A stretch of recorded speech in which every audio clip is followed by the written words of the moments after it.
yang bebas dari godaan dan juga intervensi. Silakan kan, Boni. Ya, saya sih sangat percaya pada Pak Jokowi bahwa beliau akan di akhir membuat keputusan yang terbaik. Bahwa tidak ada keputusan yang sempurna, iya. Karena realitas politik itu tidak pernah ideal seperti kota Tuhannya Agustinus tapi inilah realitas dunia bahwa selalu ada yang lemah. Tetapi ada semangat untuk membangun sebuah pemerintahan yang bersih, ada semangat untuk melakukan revolusi mental. Saya kira itu yang mahal. Dan kita harus tepuk tangan untuk Pak Jokowi untuk itu. Oke. Terima kasih. Baik, terima kasih. Kang Asep, mungkin dari hukum, bagaimana catatan Anda? Menteri-menteri ini adalah para pembantu-pembantu majikannya. Ketika majikannya ngajak revolusi mental, supaya mentalnya jelas, tidak semua ukurannya kertas, bantu dia. Karena rakyat berharap negeri ini pengen makmur, negeri ini pengen sejahtera, negeri ini nggak butuh koruptor-koruptor berdatangan dan berjubahkan sebagai menteri, tapi kita butuh negara ini oleh para pemimpin-pemimpin bangsa yang membantu Jokowi untuk ke negara sesuai dengan pembukaan Undang-Undang 45. Artinya apa? Kita butuh bersih, bersih jasmani, bersih rohani, bukan bersih kata-kata. Kita butuh bersih tindakan dia yang nyata untuk rakyat jelata. Bersih dari hati dan juga pikiran. Silakan Emerson, silakan. Ya, Jokowi JK sudah cukup positif membawa ruang bagi kita semua untuk terlibat memilih calon menteri-menteri yang terbaik, termasuk KPK dan PPATK gitu ya. Yang kedua, Jokowi JK harus memastikan menteri-menteri yang terpilih nantinya tetap juga dalam koridor yang anti korupsi gitu ya. Nah, gimana caranya? Yang pasti adalah bagaimana Jokowi JK juga harus mendorong proses reformasi birokrasi berjalan dengan baik di semua kementerian yang ada, kemudian memastikan bahwa tadi disebutkan Bu Eva, tantangan paling berat adalah korupsi di birokrasi. Ini yang harus disingkirkan. Yang ketiga adalah memastikan penguatan internal dan eksternal.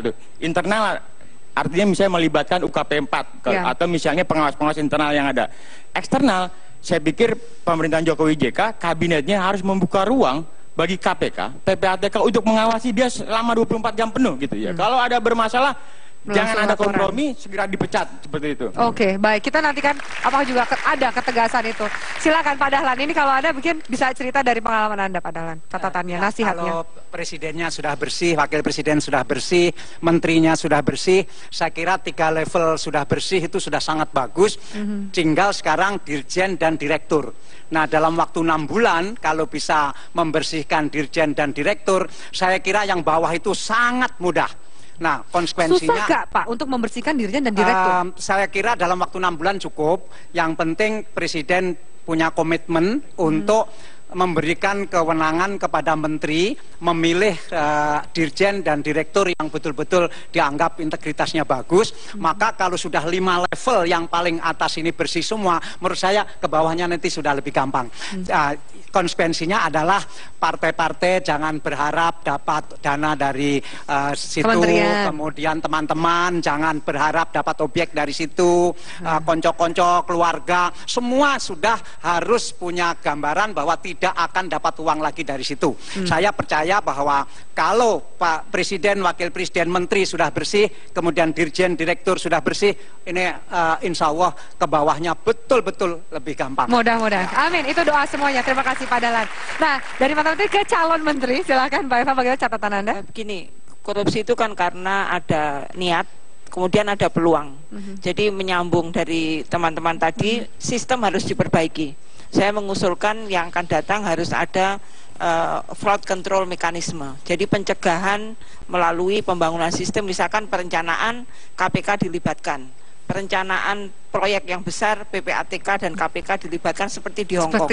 Hong Kong itu sukses karena pencegahan. Jadi bukan hanya KPK aja yang bekerja di ujung ya, tetapi di sini. Jadi orangnya bersih, sistemnya tidak membuka ruang bagi niat yang jelek siapapun, baik menteri maupun keluarga, lingkungan maupun birokrasinya. Jadi fraud control mekanisme itu yang harus diterapkan sehingga kemudian delivery dan juga pelayanan publik akan bisa lebih baik. Dan juga komitmen parpol seperti Pak Dahlan katakan. Ya, maksud saya lingkungan itu termasuk itu. Termasuk parpol. Tidak ada ruang. Ya. Oke. Iya Pak, saya penasaran bener Pak, bagaimana ada kemudian dimintai oleh parpol Pak pada saat jadi menteri Pak? Yang diminta. Tapi Pak Dahlan mengatakan itu tadi kan menteri jangan diganggu parpol. Menterinya yang diminta, tapi teman-teman yang di BUMN di BUMN. Oke, baik. Kalau menteri enggak, di BUMN tidak ada. Baik, terima kasih banyak buat kita, mohon tepuk tangan. bagi narasumber. Terima kasih. Semoga diskusi kita pada malam hari ini bermanfaat. Memang pemirsa, memiliki sebuah pemerintahan yang bersih, berdedikasi tinggi demi kesejahteraan tentu menjadi harapan kita semua. Tidak mudah memang, namun juga bukan tidak mungkin masih ada putra-putri terbaik bangsa di luar sana yang terpanggil untuk bekerja demi negara. Namun semua kembali ke pihak yang memilih. Kita lihat saja siapa yang akan segera memangku amanah menjadi Bapak Ibu Menteri. Saya Afir Malik undur diri. Salam Forum Indonesia. Selamat malam.